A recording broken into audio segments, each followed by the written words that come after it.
নমস্কাৰ। শব্দৰ কল্লোল। আমি যিমান সপোন দেখিম সিমানে আমি আগুৱাই যাব পাৰিম। আমি আমাৰ চিন্তা শক্তি যিমান প্ৰয়োগ কৰিম সিমানে জ্ঞানৰ পৰিসৰ বৃদ্ধি হ'ব।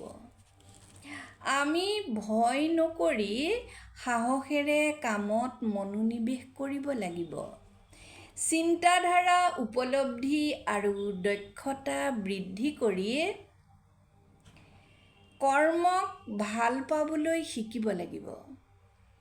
প্ৰাপ্তবয়স্ক হ'লেও কেৱল স্মৃতিৰ ৰোমন্থন কৰি সময় পাৰ কৰিলে আয়ুস চুটি হৈ আহিব।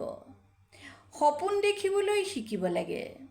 দেহ, মন, মগজুৰ উন্নতি হ'বলৈ, সদায় যৌৱনপ্ৰাপ্ত ব্যক্তি হ'বলৈ সপোন দেখা অতি প্ৰয়োজন।